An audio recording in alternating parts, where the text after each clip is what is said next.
கூட்டணி ஒரு சவாலாக இருந்தது அதிமுகவுக்கு கடந்த ஒரு 4 வருடம்? கூட்டணியெல்லாம் சவாலாகவே கிடையாது. ஏன்னா நகர்ப்புற தேர்தல் நடந்தது. பாரதிய ஜனதா எங்கள் கூட்டணியிலேருந்து விலகி போய் தனியாக போட்டிட்டாங்க. தேர்தல் நேரத்தில் அந்த சூழ்நிலைக்கு ஏற்றவாறு தான் எல்லா கட்சிகளுமே கூட்டணி அமைக்கிறது. இந்த முறை நீங்கள் அதில் ரொம்ப தீர்க்கமாக இருந்துட்டீங்க. எவ்வளவோ அழைப்பு, கதவெல்லாம் திறந்துருந்தது. ஆனால் நீங்கள் உறுதியாக நின்றுட்டீங்க கூட்டணி கிடையாதுன்னு. அவ்வளோ உறுதியாக நிற்க என்ன காரணம்? அதான் நான் ஏற்கனவே சொல்லுங்க, இதை நீங்கள் வெளியில் சொல்கிறத தாண்டி காரணம். உரிமையை காக்க வேண்டும், மாநில உரிமையை காக்க வேண்டும், மாநிலத்துக்கு தேவையான திட்டங்களை பெற வேண்டும், மாநிலனுடைய வளர்ச்சி முக்கியம். அவருடைய பார்வைகள்லாம் தேசிய கட்சியுடைய பார்வையெல்லாம் தேசிய அளவில் தான் இருக்குது, இன்னும் மாநில அளவுக்கு வரல.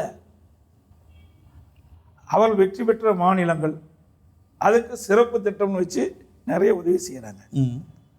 ஆனால் எதிர்க்கட்சியாக இருக்கின்ற மாநிலத்திற்கு அந்த சிறப்பு திட்டத்தை முக்கியத்துவத்தை கொடுப்பதில்லை. அதெல்லாம் அந்த மாநிலத்துடைய வளர்ச்சி தடைப்படுது. அது இப்படிப்பட்ட நிலையிலிருந்து மாற வேண்டும் என்றால் நாங்கள் கூட்டணியிலிருந்து விலகி தனித்து போட்டிட்டால்தான் நம்முடைய உரிமைகளை நாடாளுமன்றத்தில் நிலைநாட்ட முடியும். இதை தாண்டி ஆழமான காரணங்கள் இருக்கும்ல? எந்த காரணம் கிடையாது. ஆழமான காரணம் என்ன இருக்குது? உங்கள் வெற்றி வாய்ப்பு அது பாதிக்குது. உங்களுக்கு கிடைக்கிற ஓட்டை விட அனைத்து இந்திய அண்ணா திராவிட முன்னேற்ற கழக வெற்றி வாய்ப்பு எப்பொழுதும் பாதிக்காது. அவங்க சேர்றதுனால அதான் நானே தெளிவாக சொல்கிறேங்களே. 2014 இதே புரட்சி தலைவி அம்மா அவர்கள் இதையே அனைத்து இந்திய அண்ணா திராவிட முன்னேற்ற கழகம், அன்றைக்கு 1.5 கோடி அனைத்து இந்திய அண்ணா திராவிட முன்னேற்ற கழக தொண்டர் தான் இடம்பெற்றிருந்தாங்க. இப்பொழுது இன்னும் கூடுதலாக உறுப்பினர்கள் சேர்க்கப்பட்டிருக்கின்றார்கள், சேர்ந்திருக்கிறாங்க. 2 கோடியோ 6 லட்சம் உறுப்பினர் கொண்ட கட்சி. எங்கள் கட்சிக்கு என்று மக்களிடத்தில் தனி செல்வாக்கு இருக்குது. அதேபோல் 2016 தேசிய புரட்சி தலைவி அம்மாவர்கள் 234 தொகுதியிலும் 8 லட்சத்தில் போட்டியிட்டு ஆட்சி அமைத்த கட்சி. அதே கூட்டணி வந்தால் வரவேற்போம், கூட்டணி இல்லை என்றாலும் தன்னந்தனியாக நின்று தேர்தலை சந்தித்து வெற்றி பெறக்கூடிய அளவுக்கு வலிமையான இயக்கம் அதிமுக இயக்கம். 2014 தேர்தலை பற்றி குறிப்பிட்டீங்க. அதிமுக ஒரு இமாலய வெற்றி பெற்ற தேர்தல். அன்றைக்கி ஆளுங்கட்சியாக இருந்தது, எதிர்வாக்குகள் சிதறி இருந்தது. அதே போல் ஒரு அட்வான்டேஜஸ் பொசிஷனில் திராவிட முன்னேற்ற கழகம் இன்றைக்கி இருக்கிறதா பார்க்குறீங்களா? அவங்க ஆளுங்கட்சியாக இருக்கிறாங்க, அவங்கள எதிர்க்கிறவங்க பல அணிகளாக இருக்கிறாங்க. ஸோ இயல்பாக அது போல் 2014 போல் திமுகவுக்கு பிரகாசமான வெற்றி வாய்ப்பு அப்படிலாம் கிடையாது. 2019 நாங்கள் தான் ஆளுங்கட்சியாக இருந்தோம். சார், வெற்றி வாய்ப்பு நாங்கள் இழக்கலைங்களா? ஆக மக்கள் இன்றைய நிலையில் திராவிட முன்னேற்ற கழக அரசு ஊழல் மறைந்த திறமையற்ற அரசாக மக்கள் பார்க்கப்படுகிறாங்க. 38 நாடாளுமன்ற திமுக கூட்டணிக்கு கொடுத்தோம். நாடாளுமன்றத்தில் எந்த ஒரு அழுத்தம் கொடுத்து தமிழ்நாட்டு மக்களுக்கு தேவையான திட்டங்களோ நிதிகளோ பெற முடியலை. எய்ம்ஸ் மருத்துவமனை இங்கே செங்கலை தூக்கி காட்டிகிட்டு இருக்கிறாங்க. இந்த செங்கலை தூக்கி காட்ட வேண்டிய இடம் நாடாளுமன்றம். அங்கே தான் அழுத்தம் கொடுத்துருந்தா இந்நேரம் எய்ம்ஸ் மருத்துவமனை கட்டி முடிச்சிருக்கப்படும். இதே காவிரி நதி பிரச்சனை வந்தது, உங்களுக்கு தெரியும். உச்சநீதிமன்றம் தீர்ப்பு கொடுக்கப்பட்டு விட்டது. அந்த தீர்ப்பை அமுல்படுத்த மத்திய அரசு காலதாமதம் செய்தது. எங்களுடைய நாடாளுமன்ற 37 பேர் நாடாளுமன்றத்திலே தொடர்ந்து அழுத்தம் கொடுத்து 22 நாட்கள் நாடாளுமன்றத்திலே ஒத்தி வைத்து அதன் மூலமாக உச்சநீதிமன்ற தீர்ப்பை நாங்கள் நடைமுறைப்படுத்தணும். அப்படி எதுவுமே திமுக கூட்டணியில் நாடாளுமன்ற செய்யலையே. நாடாளுமன்றத்தில் நீட் தேர்வு கூட அது மாதிரி செய்யலையே. ஆனால் வெளியில் வீராப்பா பேசுகிறாங்க. நீங்கள் சொல்கிற விஷயங்கள்லாம் நடக்கலை. ஆனால் உங்களை விட மத்திய அரசு அவங்க தீவிரமாக எதிர்க்கிறாங்க அப்படிங்கிற ஒரு எண்ணம் இருக்குல்ல? அதாவது நாங்கள் கூட்டணியில் இருந்தோம். கூட்டணியில் இருக்கின்றவரை கூட்டணி தர்மத்தை கடைபிடிப்பது ஒரு கட்சியினுடைய நீதி. ஆனால் திமுக மாதிரி உள்ளடி வேலை செய்ய மாட்டோம். உள்ளடி வேலையா? ஆமாம், திமுக அப்படித்தான் இருக்குது. என்ன, காங்கிரஸோட கூட்டணி வச்சாங்க. அப்புறம் முதல்ல எத்தனை அரசாங்கத்தோடு இருந்தாங்க? குஜராத் இருந்தார். இப்படி பல அரசாங்கத்திலேருந்து அப்பப்போ வாபஸ் வாங்கினாங்கள்ல. உள்ளடி வேலை தானே அது. அதிமுக அப்படி எப்பொழுதும் நடக்காது. கூட்டணியில் இருக்கின்றவரை கூட்டணி தர்மத்தை கடைபிடிப்போம். கூட்டணியிலேருந்து வெளியில் வந்துட்டோம். தமிழ்நாட்டு மக்களை பாதிக்கக்கூடிய எந்த திட்டம் மத்திய அரசு எடுத்தாலும் அதை முழுமையாக எதிர்த்து முறியடிப்போம். பிஜேபி கூட்டணி வேணாங்கிறது எடப்பாடியார் முடிவா இல்லை தொண்டர்கள் விருப்பம்? அப்படி கிடையாது. ஒட்டுமொத்த தமிழ் மக்களுடைய எண்ணங்கள் அது அதிமுக நிர்வாகிகளுக்கு பிரதிபலித்தது. அதன்படி தலைமை கழகத்துடைய நிர்வாகிகள் எடுத்த முடிவு. தொடர்ந்து அழைச்சாங்களே, அது ஏன், அதை எப்படி எதிர்கொண்டீங்க? எங்களை பொறுத்த வரைக்கும் மக்கள் தான் எஜமானர்கள். எங்களுடைய கட்சி தொண்டர்களும் நிர்வாகிகள் தான் இந்த கட்சியை வழிநடத்துகின்றவர்கள். ஒரு தொண்டன் தான் இந்த பொறுப்பில் நான் இருக்கின்றேன். அவருடைய எண்ணத்தை பிரதிபலிப்பு தான் எங்களுடைய இயக்கத்தினுடைய தலையாய கடமை. அதைத்தான் நாங்கள் நடைமுறைப்படுத்தி கொண்டிருக்கிறோம். அந்த அழைப்பை எப்படி நிராகரிச்சீங்க? அவங்க தொடர்ந்து அழைச்சாங்க தானே? உண்மையை சொல்லுங்க சார். அழைப்புங்கிறது வேற. அழைச்சாங்க தானே? தொடர்ந்து நேரடியாக யாரும் அழைக்கவில்லை. என்னை நேரடியாக யாரும் அழைக்கவில்லை. பத்திரிக்கை ஊடகம் நீங்களா ஒரு கற்பனையில் போட்டுக்கிட்டு அதுக்கு நாங்கள் என்ன செய்ய முடியும்? ஏன் சார்? ஓப்பனாகவே சொன்னாங்களே, கதவுகள் திறந்திருக்கு, அதிமுக வர எல்லா கட்சிகளும் அப்படித்தான். நான் கூட நிறைய கட்சிகள் என் கூட்டணியில் வந்து சேரும்னு தான் நினச்சோம். அப்படித்தான் எல்லா கட்சிகளும் நினைக்கும். அது ஒரு டஃப் கால் இல்லை. அவங்க தான் மத்தியில் மீண்டும் ஆளுங்கட்சியாக வரப்போகிறாங்கிறது கணிப்புகள். அவங்க கூட வேண்டாம், இருந்த கூட்டணி வேண்டான்னு முடிவெடுத்துட்டீங்க. அவங்க தொடர்ந்து அழைக்கும் போது அதை புதுப்பிக்க நீங்கள் விரும்பலை. அந்த கால் எப்படி எடுத்தீங்க? சார் அதான் சார், நகர்ப்புற தேர்தல் வருகின்ற பொழுது அவர்கள் எந்த எண்ணத்தோட அதிமுக கூட்டணியில் பிரிஞ்சு போனாங்க? ஒவ்வொரு கட்சிக்கும் ஒரு நிலைப்பாடு இருக்குது. அதுபோல் எங்களுடைய இயக்கம் என்பது மக்கள் சார்ந்த பிரச்சனையை நாங்கள் சாதிக்க வேண்டும். அப்பொழுதுதான் மக்கள் எங்களை நம்புவார்கள். நான் ஏற்கனவே குறிப்பிட்டதை போல அவரெல்லாம் தேசிய கண்ணோட்டத்தில் இருக்கிறாங்க. நாங்கள் மாநில கட்சிகள், பிஜேபி பார்ட்டி. எங்களுக்கு வாக்களிக்கின்றவர்கள் மாநில மக்கள். அவர்களுடைய எண்ணங்களை பிரதிபலிப்பு தான் எங்களுடைய கடமை. பிரைம் மினிஸ்டர் சொன்னார், கேட்டிங்களா? நம்ம பேட்டியில் சொன்னார், கூட்டணியில் இல்லாததுக்கு அதிமுக தான் வருத்தப்படணும்.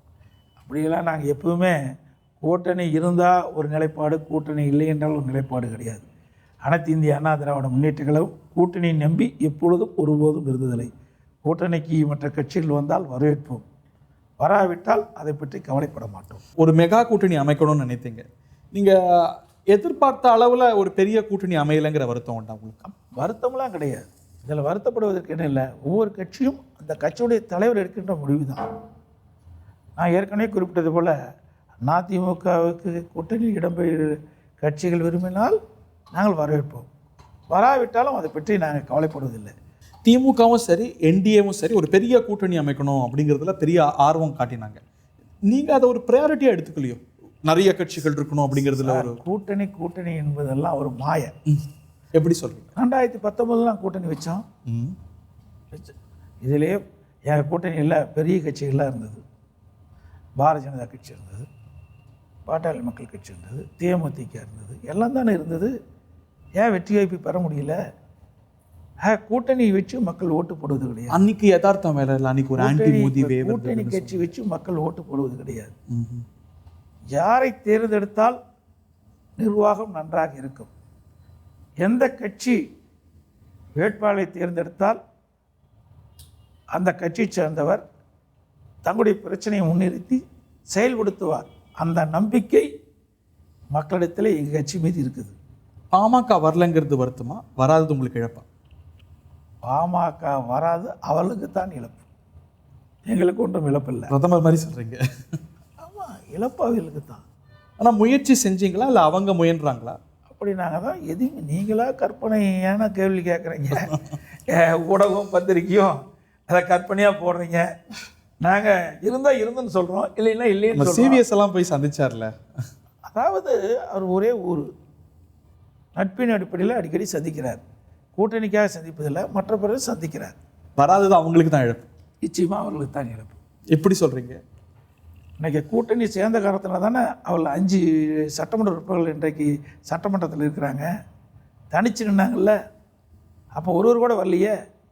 2016 என்று கருதுகிறேன், தனிச்சு தானே போட்டிக்கிட்டாங்க. அப்போ ஒரு சட்டமன்ற உறுப்பினர் கூட வெற்றி பெற முடியலையே. அதிமுக கூட்டணியில் இடம்பெற்ற காரணத்தினால்தான் 2021 பாட்டாளி மக்கள் கட்சி சார்பாக 5 சட்டமன்ற உறுப்பினர்கள் வெற்றி பெற்று இன்றைக்கு சட்டமன்றத்தில் பாட்டாளி மக்கள் கட்சியுடைய கருத்துக்களை அவர்கள் மூலம் தெரிவிச்சிட்டு இருக்கிறாங்க. பாஜகவுக்கும் பொருந்துமா அது? 4 சட்டமன்ற உறுப்பினர் நிச்சயமாக அவர்களுக்கும் பொருந்தும். ஏன்னா ஒரு சட்டமன்ற உறுப்பினர் கூட இல்லாத கட்சி தேசிய கட்சியாக இருந்த இன்றைய தினம் அனைத்து இந்திய அண்ணா திராவிட முன்னேற்ற கழக கட்சியில் கூட்டணி அமைச்சு 2021 சட்டமன்ற தேர்தலில் போட்டியிட்ட காரணத்தினால தான் அவர்களுக்கு ஒரு 4 சட்டமன்ற உறுப்பினர்கள் கிடைத்தது. அவருடைய கருத்துக்களும் சட்டமன்றத்தில் ஒலித்து கொண்டிருக்கிறது. அவங்க என்ன விளக்கம் சொல்கிறாங்க? அவங்களுக்கு ஆட்சி நடந்ததே 4 ஆண்டு காலம் ஆட்சி நடந்ததே அவங்க தயவால. உங்கள் ஆட்சி நடந்தது ஏங்க, சட்டமன்ற உறுப்பினர் தாங்க ஆட்சி நடக்கும். மத்திய அரசு சப்போர்ட் இருந்ததுங்கிறாங்க. எங்கள் சட்டமன்ற உறுப்பினர்கள், பெரும்பான்மையான சட்டமன்ற உறுப்பினர்கள் எங்கள் இடத்துல இருந்ததால தான் ஆட்சி தொடர்ந்தது.